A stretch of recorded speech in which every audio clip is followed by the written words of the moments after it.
اب آپ کو بتاتے ہیں کہ چلان کا آغاز کس طریقے سے ہوتا ہے اور اس کے پہلے صفحے کے اوپر کیا درج ہے، اور اس کے اندر اس تمام واقعے کی تفصیل کا بھی اندراج کیا گیا ہے مقتولین کے ورثاء کی طرف سے۔ ریمنڈ ڈیوس کا نقطہ نظر بھی اس کے اندر ہے اور پولیس کی تفتیشی ٹیم کا نقطہ نظر اور فائنڈنگز بھی موجود ہیں۔ تو آئیے دیکھتے ہیں کہ چلان کے پہلے پیج کے اوپر کیا لکھا ہوا ہے۔ یہ چلان ڈرافٹ رپورٹ زیر دفاع 173 کے حوالے سے درج ہوا ہے۔ مقدمہ نمبر ہے 4711، جو تاریخ ڈالی گئی ہے وہ 27/1/2011، جو دفعہ لگائی گئی ہے وہ 302، تھانہ ہے لیٹن روڈ لاہور، اور بتایا گیا ہے کہ عمران حیدر جو مرحوم فیضان حیدر کے بھائی ہیں، جن کے والد کا نام حیدر علی بتایا گیا ہے، قوم راجپوت ہے، سکنہ مکان 56 گلی 56 بختاور پاک راوی روڈ لاہور۔ اس میں جو ملزم ہے جس کے خلاف چلان درج کیا گیا ہے اس کا نام ریمنڈ ایلن ڈیوس، سکنہ ورجینیا امریکہ، اور حالیہ جو اس کا پتہ بتایا گیا ہے وہ امریکن کاؤنسلیٹ لاہور ہے، اور اس چلان کے ساتھ گواہان کی فہرست نتھی کر دی گئی ہے۔ جو درخواست ہے وہ کچھ اس طریقے سے بیان کی جاتی ہے، لکھا گیا ہے کہ جناب عالی، گزارش ہے کہ مختصر حالات مقدمہ اس طرح ہے کہ مدعی عمران حیدر ولد حیدر علی نے تحریری طور پر درخواست دی اور ایمرجنسی سروسز ہسپتال میں محمد اشرف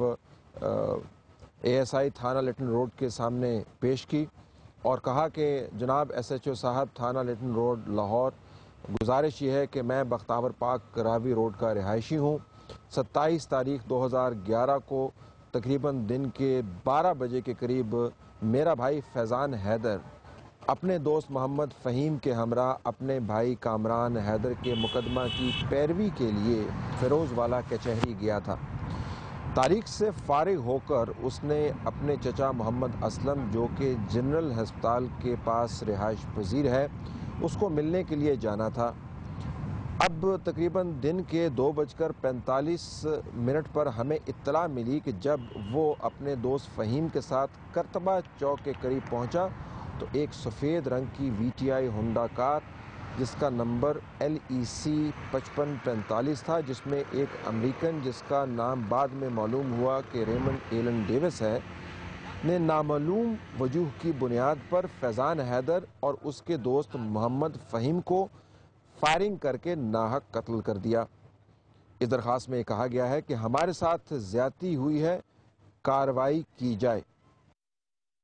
یہ تو ہو گئی شکایت یا وہ درخواست جس کے اوپر چلان مرتب ہوا ہے۔ اب جب پولیس نے اپنی تحقیق کا باقاعدہ آغاز کیا تو پولیس نے دونوں مقتولین سے یعنی فہیم اور فیضان سے برآمد کیا۔ آپ کو یاد ہوگا کہ جب یہ کیس سامنے آیا تو بہت سارے وہ لوگ جو امریکہ کی ایڈوکیسی پر معمور کیے ہوئے ہیں یا وہ لوگ جن کا خیال تھا کہ یقیناً لاہور کے اندر کسی نے گورے کو دیکھ کر اس کو لوٹنے کی کوشش کی ہوگی،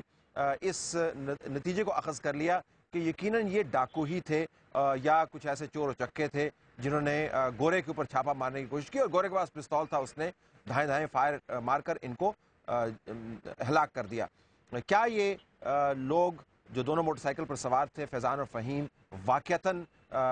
مجرم تھے؟ کیا یہ پیچھا کر رہے تھے؟ کیا یہ بھاگ کے آئے تھے؟ کیا ان لوگوں نے گورے کو لوٹنے کی کوشش کی؟ کیا انہوں نے پستول، ان کے پاس چیزیں کیا تھیں؟ کیا یہ رابرز تھے یا کیا؟ یہ چلان کے اندر انتہائی اہم معلومات ہیں جو اس وقت آپ دیکھیں گے۔ اور ایلن ڈیوس نے کیا کیا، اس نے گولیاں کس طریقے سے چلائیں، اس کا رد عمل کیا تھا، یہ تمام تفصیل پولیس کی تفتیش کے ذریعے چلان کے اندر درج کی گئی ہے جو ہم آپ کے سامنے پیش کر رہے ہیں۔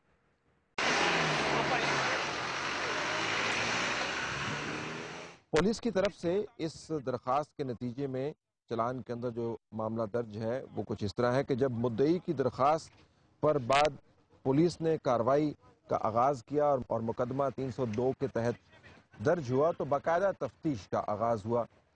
تفتیش حوالے کی گئی انسپیکٹر منیر احمد جو کہ انچارج انویسٹیگیشن تھانہ لیٹن روڈ واقع ہوئے ہیں۔ دوران تفتیش انسپیکٹر منیر احمد نے دونوں مقتولین یعنی فیضان حیدر اور فہیم شمشاد کی لاشیں سروسز ہسپتال ایمرجنسی سے زیر حفاظت ملازمان برائے پوسٹ مارٹم ڈیڈ ہاؤس بھجوائیں۔ اس معاملے میں انسپیکٹر عاطف معراج جو ایس ایچ او تھانہ لیٹن روڈ تھے، انہوں نے دونوں مقتولین کی تحویل سے سامان بھی برآمد کیا اور سامان کی تفصیل کچھ یوں بیان کی گئی، جس میں 1 عدد بیلٹ، 1 پستول کا پاؤچ، 1 عدد ہینڈ بیگ، 2 عدد پرس، 5 عدد موبائل فونز، جس میں ایک نوکیا کا موبائل ہے، ایک سیمسنگ کا موبائل ہے،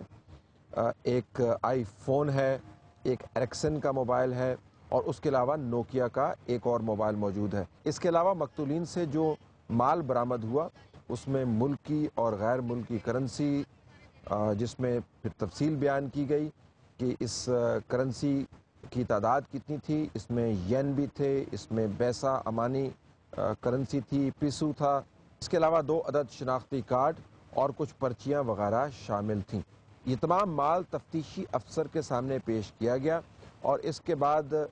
مختلف فردات کے تحت علیحدہ پولیس نے اپنی تحویل میں لے لیا۔ اس کے علاوہ اس چلان میں لکھا ہوا ہے کہ جائے وقوع پر تفتیشی افسر نے مقتولین کے ذریعے motor cycle Honda 125 number LOV 4030 وہ بھی اپنے قبضے میں لے لی اور دونوں مقتولین کا خون روئی کے ذریعے جذب کر کے اپنے قبضے میں لے لیا۔ دونوں مقتولین کے پستول جو 30 بور کے تھے اور اس کے علاوہ ملزم کی گاڑی کے شیشے کے ٹکڑے اور 2 عدد چلے ہوئے خول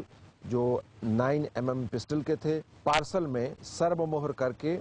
باقاعدہ ایک رپورٹ مرتب کر کے مختلف فردات کے ذریعے علیحدہ پولیس کے قبضے میں لے لیے۔ اس کے علاوہ اس چلان میں یہ بھی لکھا گیا ہے کہ وہاں پر ایک نقشہ بھی مرتب کیا گیا تاکہ پتہ چلے کہ واردات کس طریقے سے ہوئی، اور اس کے ساتھ گواہان کے بیانات بھی قلم بند کیے گئے۔